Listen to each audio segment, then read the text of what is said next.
नमस्कार दोस्तों, मैं हूं किरण चौधरी और आप देख रहे हैं आज वाली खबर। इस वक्त एक बहुत ही बड़ी खबर निकलकर हमारे सामने आ रही है। 42 फीट लंबी ब्रह्मोस मिसाइल होगी चीन बॉर्डर पर तैनात। सुप्रीम कोर्ट में सरकार की तरफ से चर्चा तेज। तो इसके बारे में हम पूरी विस्तार से चर्चा करेंगे। आप वीडियो के अंत तक बने रहिए और अगर आप चैनल पर नए हैं तो चैनल को सब्सक्राइब करके बेल आइकन दबा लीजिए ताकि आने वाली अपडेट आपको सबसे पहले मिल सके। तो आइए दोस्तों, वीडियो को शुरू करते हैं। केंद्र ने बृहस्पतिवार को उच्चतम न्यायालय से कहा कि अगर सेना अपने मिसाइल लॉन्चर भारी मशीनरी उत्तरी भारत चीन सीमा तक नहीं ले जा सकती है और अगर जंग छिड़ जाती है तो उस स्थिति में वह सीमा की सुरक्षा कैसे करेगी, लड़ेगी कैसे। चौड़ी चार धाम राजमार्ग परियोजना के निर्माण के कारण हिमालयी क्षेत्रों में भूस्खलन की चिंताओं को दूर करने की कोशिश करते हुए सरकार ने कहा कि आपदा को कम करने के लिए सभी आवश्यक कदम उठाए गए हैं और कहा कि देश के विभिन्न हिस्सों में भूस्खलन हुआ है और विशेष रूप से सड़क निर्माण से ही ऐसा नहीं होता है। रणनीतिक रूप से महत्वपूर्ण 12,000 करोड़ रुपए की लागत वाली 900 किलोमीटर लंबी चार धाम परियोजना का उद्देश्य उत्तराखंड के 4 पवित्र शहरों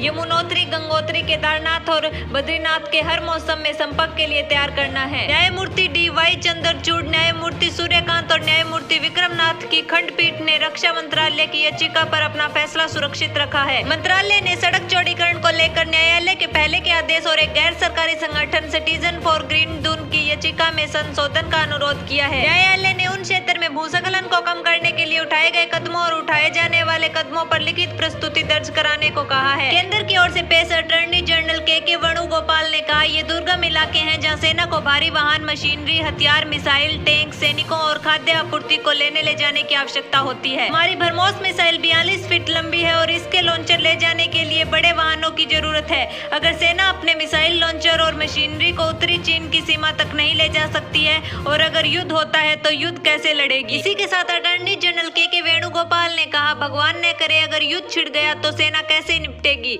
अगर उसके पास हथियार नहीं है। हमें सावधान और सतर्क रहना होगा, हमें तैयार रहना है। हमारे रक्षा मंत्री ने भारतीय सड़क कांग्रेस में भाग लिया था और कहा था कि सेना को आपदा प्रतिरोधी सड़कों की जरूरत है। वेणुगोपाल ने कहा कि संवेदनशील क्षेत्रों में भूवैज्ञानिक सर्वेक्षण, आकृति विज्ञान और मानव गतिविधियों सहित उपयुक्त अध्ययन किए गए हैं और ढलान, स्थितीकरण, विनीकरण, वैज्ञानिक कचरा निस्तारण जैसे कदम उठाए गए हैं। उन्होंने कहा, भूस्खलन देश में कहीं भी हो सकता है, यहाँ तक कि वहाँ भी जहाँ कोई सड़क गतिविधि नहीं है, लेकिन रोकथाम के लिए आवश्यक कदम उठाए गए हैं। हमारी सड़कों को आपदारोधी बनाने की जरूरत है। संवेदनशील क्षेत्रों में विशेष सुरक्षा उपाय किए गए हैं जहाँ बार बार भूस्खलन होता है और हमारी हिमपात सड़कों को अवरुद्ध करता है। शीर्ष विधि अधिकारी ने कहा कि भारतीय सड़क कांग्रेस ने बर्फीले इलाकों में सड़कों के लिए 1.5 मीटर अतिरिक्त चौड़ाई की सिफारिश की है ताकि उन इलाकों में वाहन चल सके। उन्होंने कहा, सीमा की दूसरी तरफ केवल इन पहाड़ों के दर्रों के माध्यम से पहुंचा जा सकता है। चार धाम परियोजना की निगरानी कर रही उच्चाधिकारी प्राप्त समिति ने अपनी रिपोर्ट में सेना की इन चिंताओं का समाधान किया।